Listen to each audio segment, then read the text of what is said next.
Akantor and Ukanlos are the final bosses of Most Hunter Freedom 2 and Freedom Unite respectively. Akantor can be encountered in secluded volcanic regions, while the same can be said of Ukanlos for ice. They are flying wyverns who, yes you heard me right, they're not elder dragons or fanged wyverns, but flying, although they don't actually fly. The short version is that they used to have wings, but over time they shrank, and are now just regular arms. Consider how Barioth flies while Tigrex doesn't. Despite them both having the same body structure, it's sort of like that. In fact, Akantor and Ukanlos also share the same body structure with Tigrex and kind of fight like him too. Akantor is dark, with green eyes, and he has spiky placing all over his body.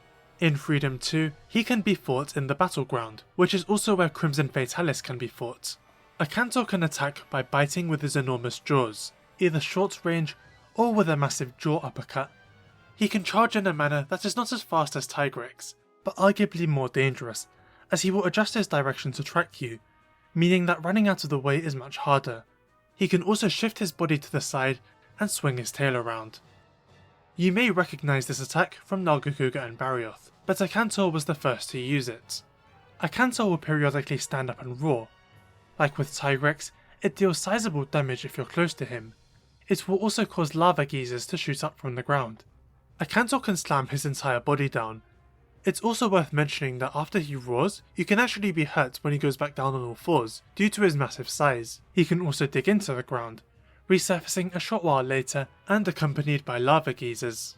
If you're close to Akantor when he digs or resurfaces, you will take damage and get knocked back. When Akantor becomes enraged, his body starts glowing and his eyes turn orange.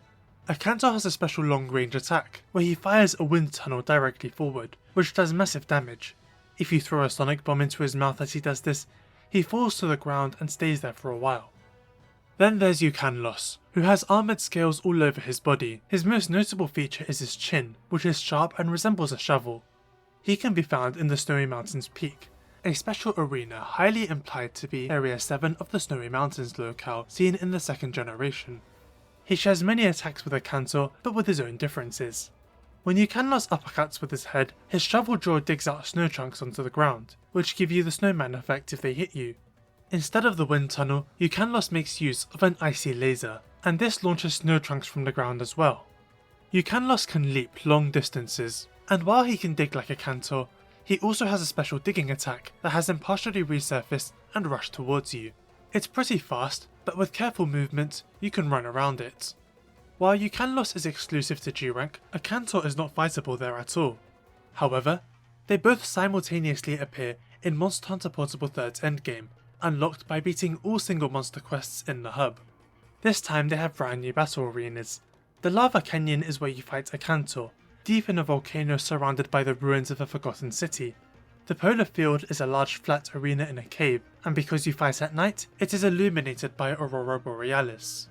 Akantor in Portable 3 is mostly the same. A small difference is that the direction he digs in is indicated on the ground. When he's enraged, he can now inflict defense down with bite attacks, to such a degree that it cuts your defense in half. Not just that, but his bite uppercut now leads directly into a pin, where Akantor will crush you onto the ground with his left arm, repeatedly dealing damage. Assuming you survive all that, you will follow up with a wind tunnel at point blank range. Ukanlos on the other hand has a few more differences. He doesn't have the pin attack, but he can turn around into a bite attack. Ukanlos's roar is powerful like Akantor's. Because the Polar Field has a ceiling, icy rocks will fall whenever he roars. Ukanlos can also stand up and sweep his laser in an arc, generating a cyclone as he does so. His dig attack is much faster too, pretty much requiring a Superman dive to evade. Moving on to Monster Hunter 4, only Akantor returned, and this time as a HR7 key quest before the final boss. The Lava Canyon did not return, as Akantor now has a new arena called Ingle Isle, a field surrounded by volcanoes and beside the ocean, with battles taking place at night with the moon in the sky.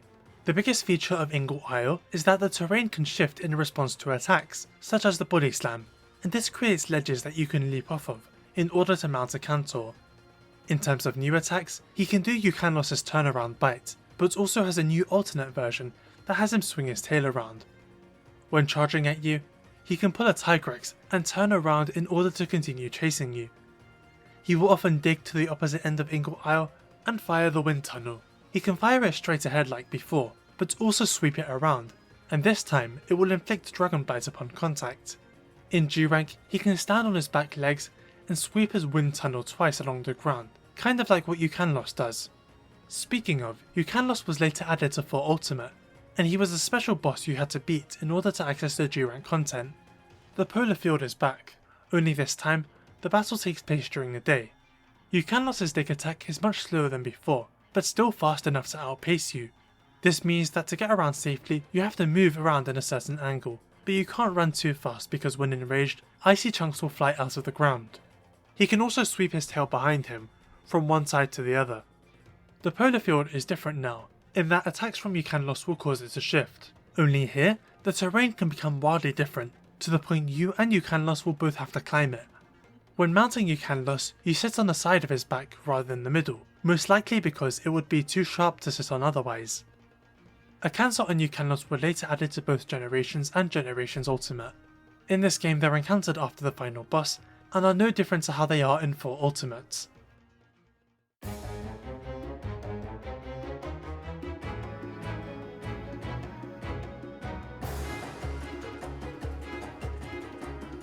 Believe it or not, Akantor and Ukanlos had not skipped a single portable entry since their introduction.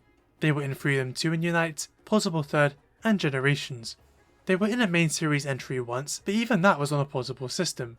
Rise broke the trend by not including them, which was a bit sad. I first encountered Akantor in 4 Ultimates. There was an event quest where you could obtain the Master Sword from The Legend of Zelda. I was nowhere near ready to fight him, and we failed the quest. Because he was a key quest, you had to beat him to proceed in the game, and that meant becoming very familiar with his mechanics. For example, the defense down is such a major debuff that if you don't bring adamant seeds you will suffer, and it's every single bite attack that causes it. There's even a quest where Akantor is permanently enraged, allowing him to deal this kind of damage the entire time. Ukanlos was also special, as he was the gateway to reach G rank in 4 Ultimate, and the thing that was really tough with him was his swim attack. Too fast to run away from, but slow enough that he can easily adjust to your position. His icy lasers could also be very deadly. I always felt like he was both easier and harder than Akantor at the same time. The 4 Ultimate versions are the ones I've had the most experience with, and they're also the most advanced, so they are my favourites, but I really want to take a moment to praise the Portable 3rd battle arenas. I had never fought them in this game prior to this video, and was shocked at how cool these locations are, in particular the Lava Canyon, which has never returned to any game. The Polar Field was in 4 and Generations, but battles took place during the day, meaning we lost that beautiful Aurora Borealis effect. I generally think 4 Ultimate made the best use of these monsters, where you're forced to beat them in order to progress through the game. They're fairly tough, and it's a good challenge for people to overcome and learn more about the combat. In Generations they're not mandatory at all, and in my experience, most people tend to triple cart against them. I also want to take a moment to look at their armour and weapons. They look insanely cool, but I don't generally use them. What's interesting about Akantor weapons is that they have really bad sharpness, but good raw damage. And in Generations his armour has a skill that gives attack bonuses when your sharpness is low. This means that despite Akantor weapons having terrible sharpness, they could still be viable. I have nothing interesting to say about Ukanlos' weapons and armour, but I did record footage for some of them, so here's a quick look.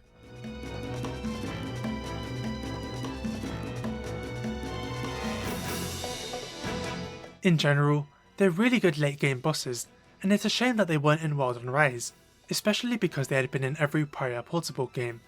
My guess is that they're not the easiest monsters to add. Both of them have unique themes that would need remaking, and they're both too big to fit in the standard locales, so they would absolutely require special boss arenas. World severely lacks those, and the ones it does have do not fit either wyvern. Rise has more arenas, but they're more for general purposes. For example, you couldn't really put Ukanlos in any of them. I also assume they would not only be added together, but be substantially upgraded compared to their 4 Ultimate selves. Back in the day, I had rules on who I would make an evolution video on, and one of them was that the monster had to have been in World or Rise. Akantor and Ukanlos are key examples of why that is, because across the 3 or 4 games they appeared in, there are not that many big changes. It's a bit like Amatsu, who was only massively changed in Sunbreak. Oh wait, we're not there yet, never mind. So who do you prefer, Akantor or Ukanlos? And which game did you encounter them in? If you haven't, who do you think looks cooler? Let me know in the comments. Remember to like and subscribe, and have a good day.